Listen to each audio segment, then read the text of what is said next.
Dr. Randall, the Soul Doctor, author of Soul Doctoring, Heal Yourself, Heal the Planet, shares her 40 years of experience as a cross-cultural practitioner, medical futurist, and expert in 20 different modalities of healing, along with amazing interviews with some of the leading minds in medicine and big thinkers in all walks of life. The stories of our lives are the woven energies of our soul's paths. They feed and ignite the spiritual light that nourishes the universal soul, the one mind, the cosmic consciousness where we all come together. This podcast is going to be a deep dive into the personal stories of people who have made significant contributions to the planet. What formed them? What moved them to become these leaders and innovators that inspire us so? Hi, Nobuko. Hi, Madeline. I'm just so thrilled to have Nobuko Miyamoto on my podcast because, as you, my guests know, that I have people who are made changes on the planet that no one else could have, that are game changers, leaders, and we want to understand them and what makes them tick, so they can help us rise and evolve as well. So that's why we have Nobuko with us today, because she's one of those people. Nobuko Miyamoto is an artivist. That's the new word, I guess, for a combination between activist and artist, who uses song, dance, and theater to explore and reclaim and decolonize our minds, bodies, histories, and communities to bring solidarity across cultural borders. That is a huge statement right there. I'm just impressed with that. I want to say it again. She's an artivist who uses song, dance, and theater to explore ways to reclaim and decolonize our minds, bodies, histories, and communities to create solidarity across cultural borders. As part of the Asian American movement, she created with Chris Ijima and Charlie Chin the iconic album, A Grain of Sand, which is in the Smithsonian now, and she'll tell us more about that. In 1978, she established Great Leap, creating musicals, concerts, albums, music videos, and most recently, Fandango Obone, a festival of art, cultures, and earth. Nobuko's new album, 120,000 Stories, has just been released by the Smithsonian Folkways. And in June, her memoir, Not Your Butterfly, My Long Song of Relocation, Race, Love, Revolution, is published by University of California Press and going to be released. So we can look forward to that. Is it out yet? I saw you holding a copy. Well, I have an advanced copy. But and it's pretty amazing just to hold it in my hand. Right? Yeah. Oh my God, I'm so proud of you. For a songwriter that writes 3 verses and a chorus, this is definitely a long and big project. It looks pretty fat, that book. Wow, Nobuko, what a thrill! What a incredible privilege it is to have you. I mean, how we've known each other for many years. Yes, we have. And I admire you as a healer, a doctor and a healer, martial artist, and an adventurer. Yes. Yes, and a neighbor. Yes. And a planetary citizen like you. So tell me, when did this all begin for you, this activism? Well, the activism started in the late 60s, but I was trained as a dancer. I was a child of Japanese American relocation. Mm-hmm. And so my beginnings were, I had no sense of home. I had no sense of place. And at 2 years old,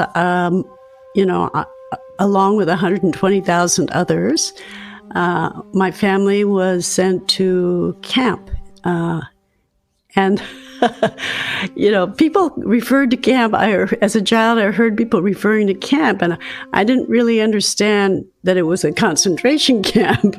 But I was too young to really realize it. It was just really a blur to me. But as we moved from one place to another, we got released finally, and we landed in Utah. The first thing my father did was take us in celebration to a concert of classical music. And that just opened my heart up, and I couldn't believe it. It was just filled me with.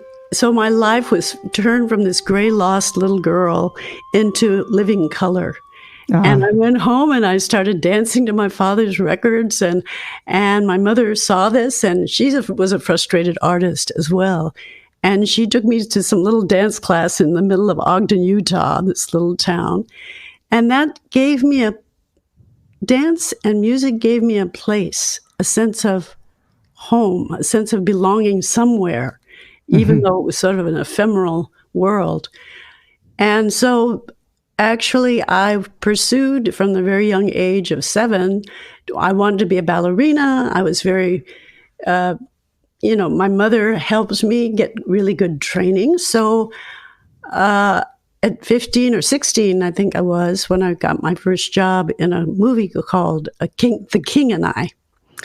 And so I grew up and went into show business as a Asian American at a sort of early stage, where I was told in order for me to get jobs as a dancer, I would have to be twice as good as everybody else. And at 12 years old, when I was told that, I thought, wow, that's unfair. Why is that? But I was also given, with that, I was given training. I was given discipline. I was given rigor. I was given technique, and I was well trained and well prepared. But as I moved on in show business, with the frustrations and the limitations, of course, the only job I ever did that I didn't play a sort of make-believe Asian was the movie West Side Story, and in that I got to pass for Puerto Rican. But I, after that I'm going like, okay, what's next? How can you top this, And I began searching, and I began singing, because I thought, well, if I sing, I can choose the kind of songs I sing. And I got training under African-American coach, Deanie Clark. And I started listening to Black singers, from Ella Fitzgerald to Nina Simone, these people who knew how to take a stage and tell a story with a song. And so that was during the 60s. And especially people like Nina Simone, was singing songs that were sort of breaking people's minds open, Mississippi, goddamn, she was fearless about singing her mind, and singing what she was going through at the time. And then of course in pop culture, Aretha Franklin was singing, I'm black and respect, and James Brown was singing, I'm black and I'm proud. And so you're looking around as an Asian American and thinking, well, wow, what's going on? Something different was going on in this country. And, and we all lived through this moment of a cultural revolution, where people were saying, well, let's question everything. Let's drop out. Let's try something new, So that was when I met an Italian filmmaker, Antonello Branca, and he was making a film about the Black Panthers, a docudrama. So he was engaging some of the Panthers and an actor who became a Black Panther. But I got to meet Black Panthers and go to meetings and see how they did their political education classes, how they did breakfast for children programs, and that blew my mind. I just said, wow, I've been trained to be afraid of Black people. Even though we grew up in that Black neighborhoods, we were supposed to keep our distance. But this was amazing to me. And they accepted me as a sister and understood that, Japanese Americans were put in camp. And they were aware that they could be put in camps, certainly. So we were in New York, and we were filming a church that the Young Lords, which is sort of the Puerto Rican version of the Black Panthers, had taken over this church so that they could do a breakfast for children program for Puerto Rican kids in East Harlem. And it was there I met a Japanese American woman who was an elder. Well, I thought 45 was an elder then. And she started asking me questions. What are you doing here? And I'm looking at her thinking, amongst all these people of color, what is she doing here?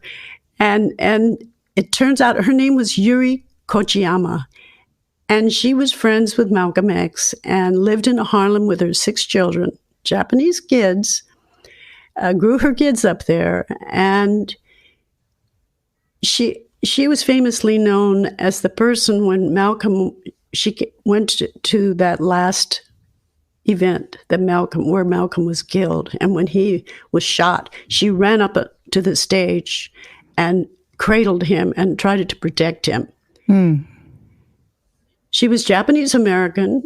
She had lived through camp, and she decided that she wanted to know what the Black experience was. And not only she was also part of Asian groups who were organizing in New York City and invited me to come to a meeting of Asian Americans for Action. So that's where I went, wow, there are Asians doing this, not just Black people, not just Latino people, but there are Asian Americans who are actually activists. And some of them were elders like Yuri, and some of them were their children, 20-year-olds and 19-year-olds, people who were going to college. And one of them, which I didn't know, we went to a big conference in Chicago, and he brought out a guitar, and he started playing a guitar.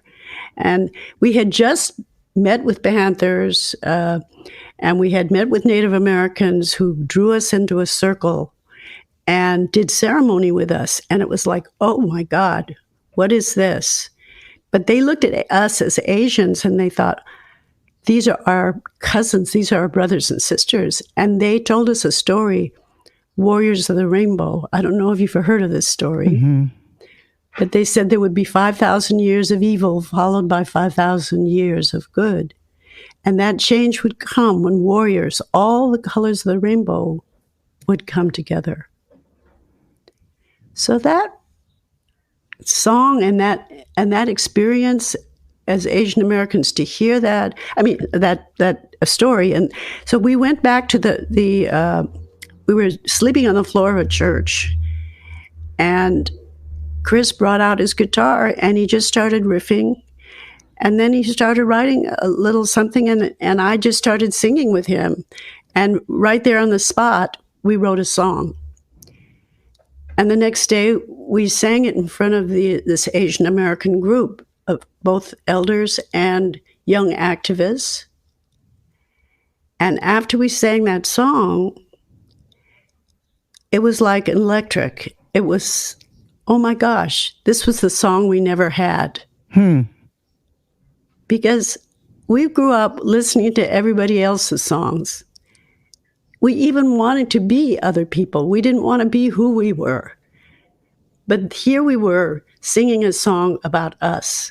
And so that started me and Chris on a journey to write more songs. And we saw the power of music as a way of communicating with people about our ideas, our dreams, our spirit of what we wanted to do. And that was the beginning of the first, after 3 years, we made an album called A Grain of Sand. which you said Beautiful. you got a copy of for some reason. Oh, I got to hear it because our mutual friend Tatsuo Hirano sent me a link somehow.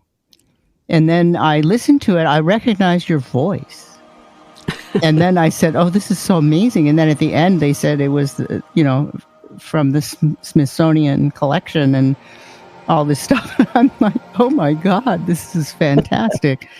So those first experiences you had helped shape you into who you are. And you're a perfect leader for this because, the Asian situation that's occurring now. I mean, it's so important to have your leadership and your opinion and your influence.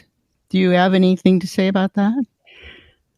Well, it is interesting that, of course, historically, Asian Americans had been facing discrimination and racism and even lynching. And my own family, actually, I read a story on Ancestry.com about my grandmother and my grandfather, who my grandmother was white. She was a Mormon woman in Idaho, and my grandfather worked on the railroad. And somehow these two people got together, Miyamoto and a Harrison, Lucy Harrison and Harry Miyamoto, and they broke the law, and they got married. Wow. And they had a set of twins. They had one boy, then they had a set of twins, then they had my father. So they had 4 boys, and they were driving on a road in Idaho, and some car came along. This is about 1918, pushed them off the road. Mm. And one of the twins, which was a baby, was caught his head was crushed under the car. Oh. And my grandmother, she was also caught under the car, but they saved her and they pulled her out. They went to the hospital and they lost the child. But my grandmother was okay. And they came back the next day for the car, and the car was torched. Oh. So this was a dangerous time to be a mixed family. And I think it was just a dangerous time to be Asian because hatred was very open, hostility was very open, maybe something like today, actually. So I brought that up because historically, this is nothing new. And when Georgia happened, and the 6 women were killed, and we didn't even know their names for a few days. We didn't know who they were, except they worked in these spas. And the image of the spa and Asian comes together in a lot of Americans' minds that somehow this is a sexual thing. And these were sex workers. But you and I know, Madeline, because we've been to the Korean spa, right? That this is one of the most wonderful, safest, beautiful place of people, women, where we go to a women's spa, and it's like the most familial women's spaces, right? Where there are no boundaries, age or culture or anything. We're just all there together and, doing our self-care. Right. But so breaking down that image, and before this time, so I had written the book already, and and finding the title to the book was difficult. Each chapter is based on a song title or a line from a song. And finally, the UC Press said, find another name for it. And then so I went through my lists of songs, and I said, Natural Butterfly. And Natural Butterfly was written a few years ago as a protest to Madame Butterfly, to the idea, because I saw these streamers, posters about the opera, Madame Butterfly, is still being performed after 100 years, and still this image of this Asian woman geisha woman who was you know, left by her white lover. And this image of Asian woman and a white lover who and her faithfulness and has traveled through many, from the world of Susie Wong to Miss Saigon, many stages in American culture. And so I wanted to write a song sort of, and I'm going to play you a little bit of it. Please. Okay. So, I'm not your butterfly. I'm not your picture bride. I am a samurai woman who holds up half the sky. I haven't bowed my head. I haven't bound my feet. I have endured the heat. I'm not afraid to leave. Mm-hmm. I am. Beautiful. Anyway, that's the beginning of the song. You but gave I wanted me to tell goosebumps.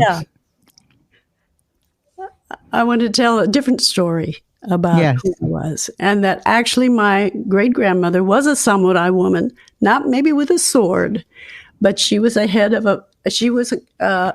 member of a samurai clan, her family, and she made all the decisions in our family.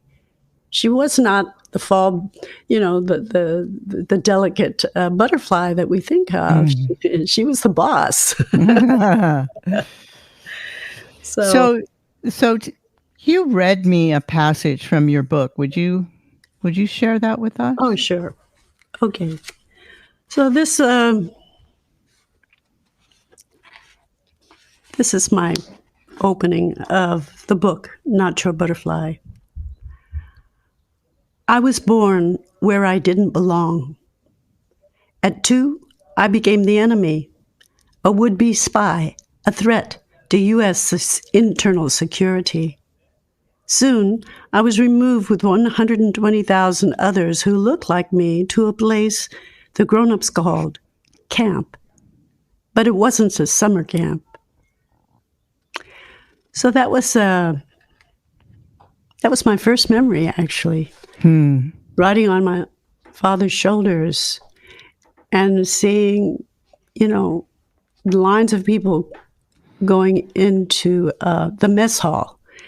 So it was like a military camp that we were in, and at first the food that they fed us was like military food, and people worked to make it culturally a little bit more comfortable, where they could have real food and shoyu and, rice and things that they were familiar with. But in the beginning, it was these camps were put together in 3 months, The war started out in right after Pearl Harbor, 1941, December 7th, but by April, we were in these camps. So it didn't take them that long. Mm-hmm.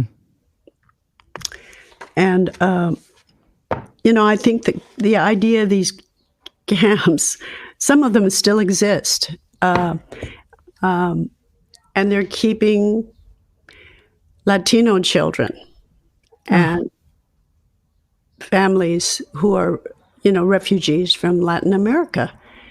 So there are groups of us, Japanese Americans who lived through this, who have started standing up against it and saying, wait a minute, this was a camp you put us in. You're not going to put more children in here. And we weren't separated from our families. I just can't imagine what it's like for 300, 500 kids to be in a camp together without their parents. Terrible. It's inhuman. Yeah. Yeah. So we're trying to use our experience now, what we've lived through, and wake up our community to say we need to take a stand because we've gone through this. We know we suffered. We know what it meant.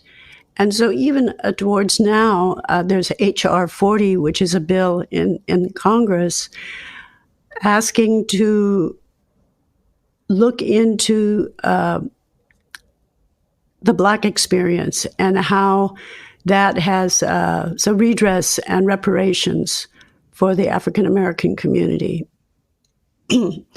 And all of these questions, these are difficult questions to face right now.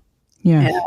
For our country, for all of us to face the responsibility that we all and the privileges that we've lived through at this point, so that we can have truly in a country of equality and equal opportunity for everyone. Mm-hmm. Yeah, we need to face these problems in a big way. And thank you for being a leader in that regard. So what I've tried to do after A Grain of Sand, we made this album. It's hard to believe that I made it 50 years ago. And it was a sort of renaissance for Asian Americans all over the country, in communities and colleges, universities, of demanding Asian American studies, of trying to create better health and affordable housing in our communities. We had a terrible drug problem because of lack of identity, a sense of identity. So all of these things began roiling up, and people began creating programs. And the way I turned my skill was to create an arts organization called Great Leap, and to try to create work that represented who we really are, and put these stories on the stage, put them, creating music, creating concerts, creating community programs that we went into the community and we gathered stories. We created pieces with community people performing their own stories even, I taught a dance class. I went back to my first voice, which was dance, and I taught a dance class, and a lot of people in my class, they weren't dancers, but they wanted a way to express themselves. Well, I trained them. And then I had a band, and I started putting the band and the dancers together, and I've created some really beautiful dances with community people who learned to dance and who learned this the beauty of working and dancing and moving together.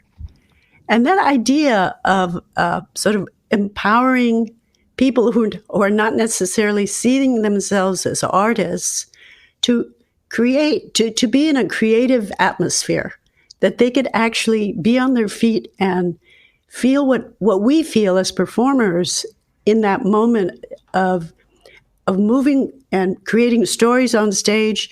It's a very empowering, thing. But it's something that usually there's an audience and there's the performer.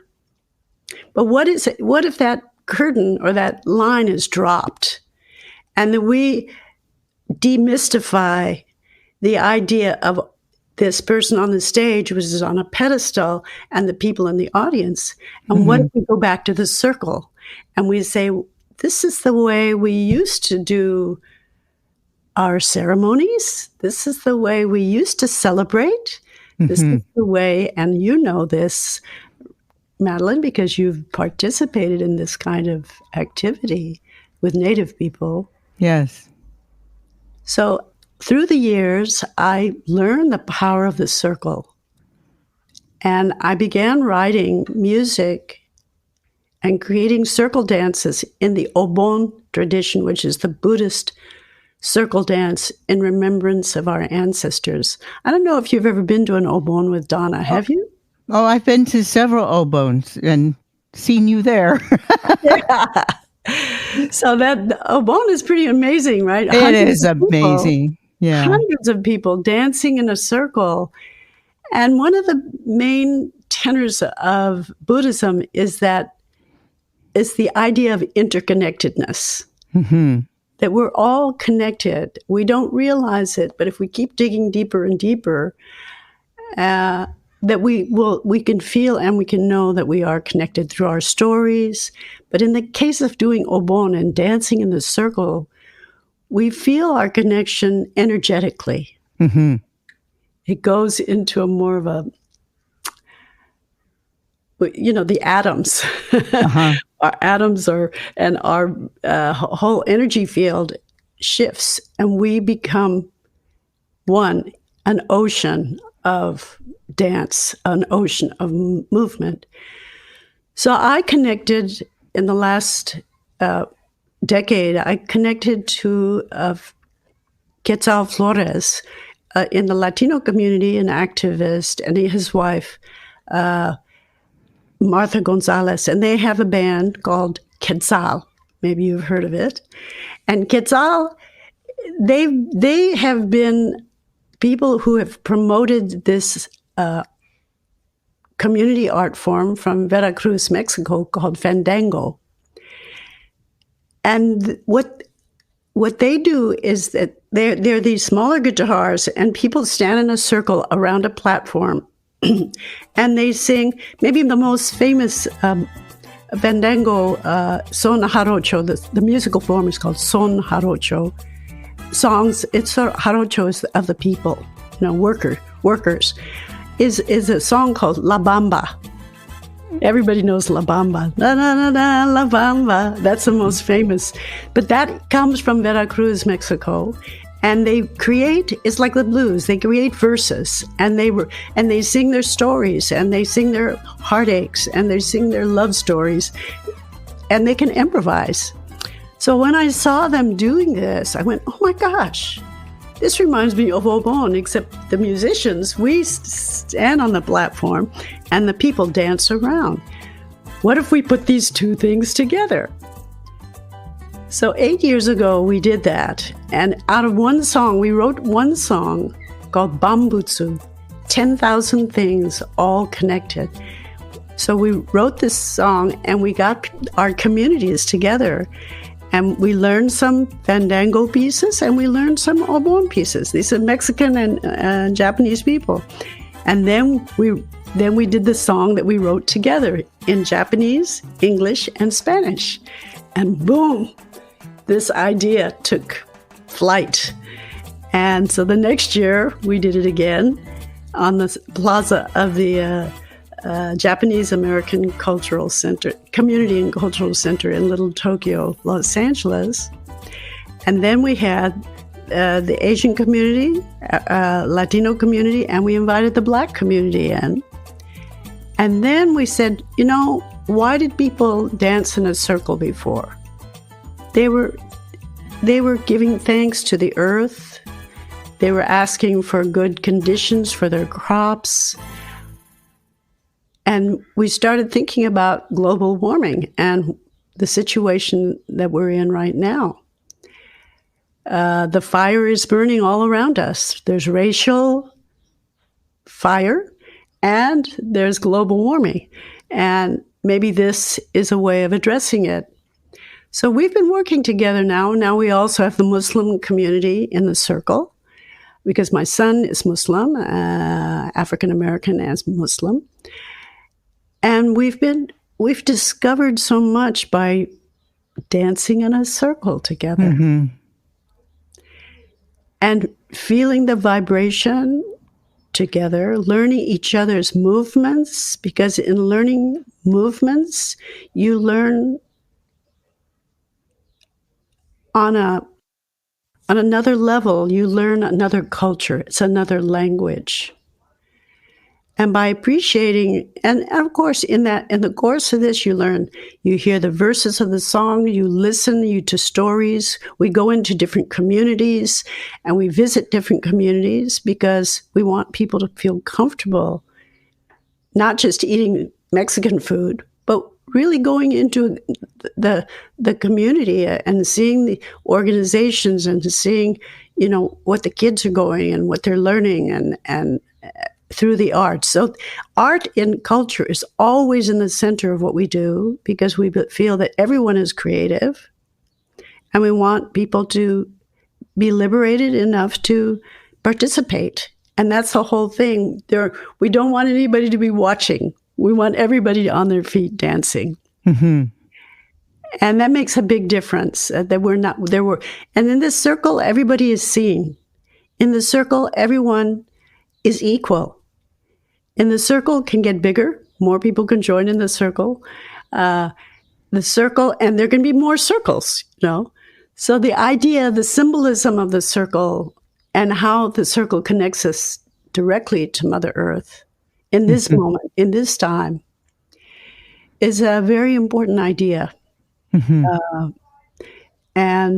So we're continuing on this journey now. We're making a film about it, a documentary to try to share what we've learned and where we're going, and encourage other communities to look at how do we bring us together now in this time of such division and emphasis on our differences and our problems and our disgruntled, issues. How do we find ways at the same time of creating a space that we all want to live in?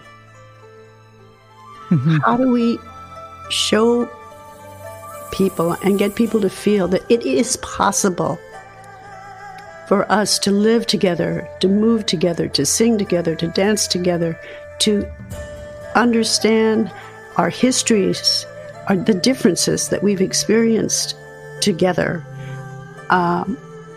and learn traditions. Like, we all have traditions of how to care for the earth. And looking back at those things, how do we return to something that's more human, that's more earthbound, that's more appreciative of where we came from? And if we don't take care of Mother Earth, that we won't be able to live in comfort. We won't be able to. There will be more divisions and there will be more fighting, because we're going to be fighting over water. We're going to be fighting over resources. So art, I believe, is a very important way of sharing ideas, Mm-hmm. of sharing experiences, and giving people visions of new ways of living. Just as they cannot in the government legislate that you can't hate people. Right. It's the law to hate. How do you make people really feel comfortable? And that's the difficult part. How do you get people to feel that they're not going to lose something by understanding other people? That they're not going to lose their color, they're not going to lose their identity, they're not going to lose their power, because power is temporary. And bringing them into a circle is a perfect way to do that, because the natives classically danced in a circle to not only honor each other, because we come here to serve other souls, but to honor the earth and Absolutely. to bring in new energy and new visions for the planet. When we danced as a rainbow tribe. And this was years ago, and we were all different people coming together, and our differences were dissolved immediately because we were in that circle together. And that's, I think, part of what it's about. And when you dance on the earth and put your feet there and connect in the circle, you are one, like the first Absolutely. seed of life. Yeah. Yes. So these are ideas that may seem simple, but it's really not. And it's so take work. powerful. Yeah. It is powerful. And people of different traditions and First Nations people have so much to teach us right now. And we can help by recognizing where we live. We live on Tongva land, and to recognize the history behind this place that we're privileged to live in, and to give appreciation for that, and pay attention to the wisdom. And it takes a step. I think you were one of the people to step beyond your comfort zone to really appreciate and learn, deeply learn from another culture that most people would not take that step. It takes a certain or be kind of, allowed to. or be allowed to, yes.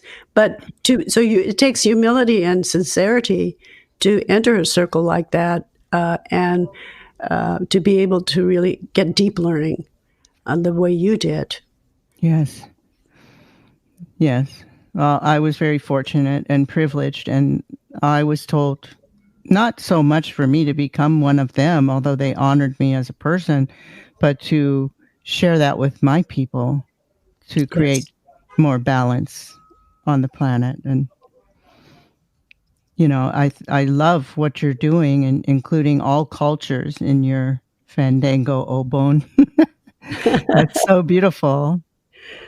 Yes. So, yes, I think we have just to be open at this point in our lives and in this country. The pandemic has shown us that we are truly interconnected. There's no way Mhm. for us to be disconnected. So, how do we begin to trust, build trust? I think we have to build trust. Trust is something you build by knowledge, by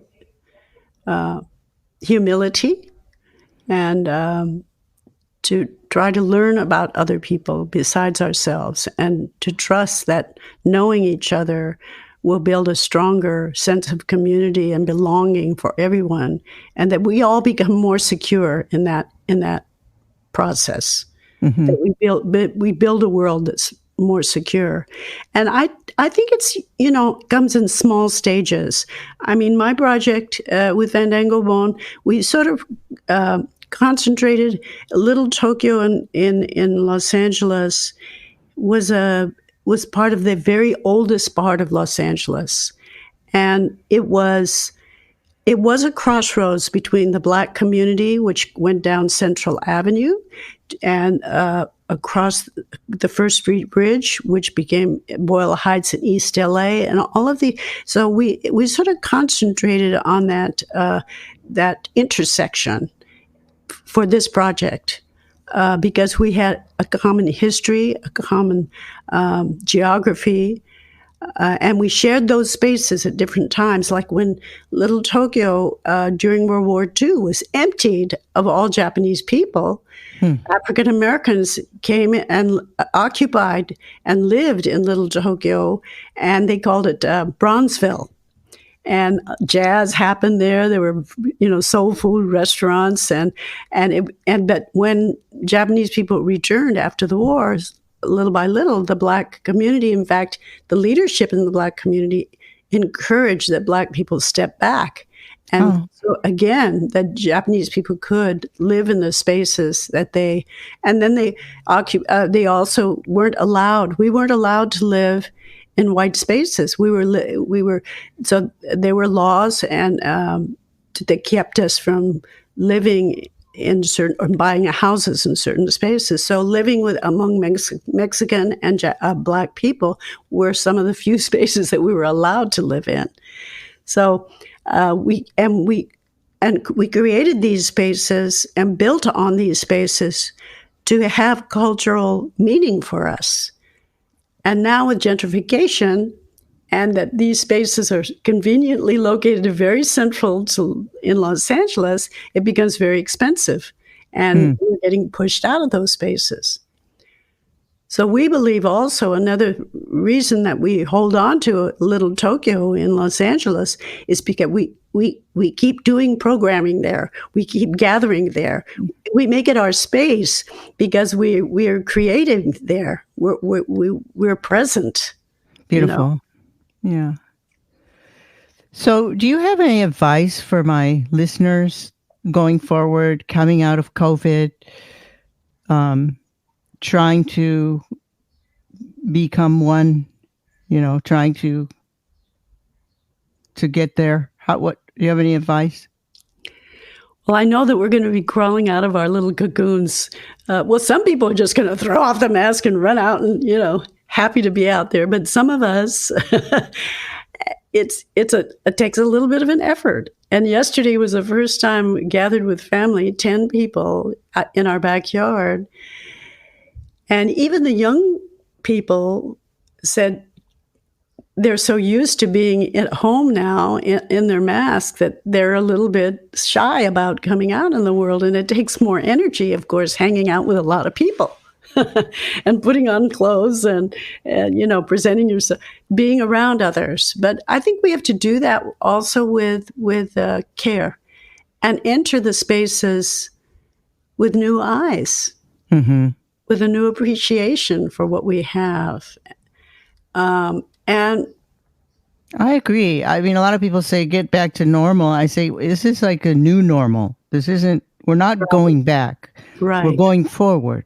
Right. Like you said, with new eyes and ears and everything so that we can be more of a community together. Absolutely. I mean, we have endured an extraordinary time in the last more than a year, that the whole world has experienced this together. What other event except a war? And this is another kind of war in a way, a war for people's health. Does the planet experience something like this together? I think coming out of this, recognizing how connected we are is really important. Yes. If we can keep that in our minds as we move forward and realize that what we do as a small person individually affects many people, echoing out and out and out, that is a powerful idea. Having that sense of responsibility for not ourselves, but knowing that ripples out way beyond our own aura. If we could truly live that way, what a beautiful world this would be. Yeah. Absolutely. And I think appreciating music right now, appreciating the arts, appreciating new stories are going to come out of this, definitely, and already have. And I think culturally, just to let's try to be more friendly. Let's try to be more kind. Let's try to cross a border and appreciate people who are different than us. Yes. Let's try to get to know them and make it respectful, and let's try to loosen up and open our boundaries. Perfect. Be kind, be compassionate, be open. I love that. So I would like you to leave us with a song, but I also want you to tell us how to get your book and how to appreciate your songs. Where are they? How do we listen to them? Okay. Your album. And how to contact you. So my music is part of the Smithsonian Folkways, and it's called 120,000 Stories, based on 120,000 people who went to camp. But that was not all of it. It's really about the fact that there are a lot of untold stories that need to be told. And that it's on Spotify. It's on, you can get it Apple Music, wherever. Or Amazon, I guess. And the same with the book. The book is published by UC Press, University of California Press. It's on Amazon, and you can order it now. It's going to come out on June 15th.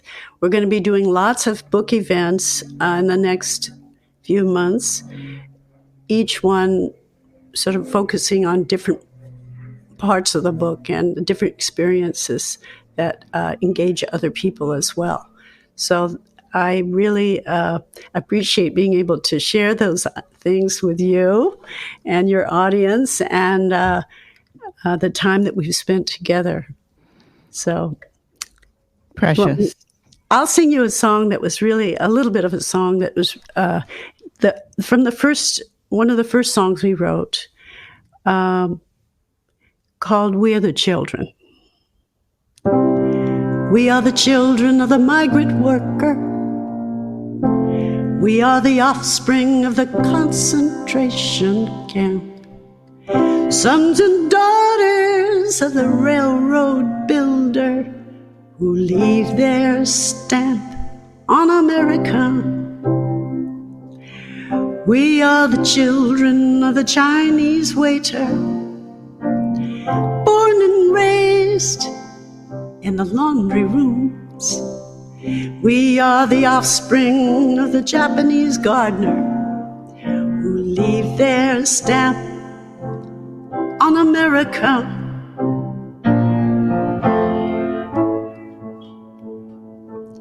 Sing a song for ourselves. What have we got to lose? Sing a song for ourselves. We've got the right to choose. We've got the right to choose.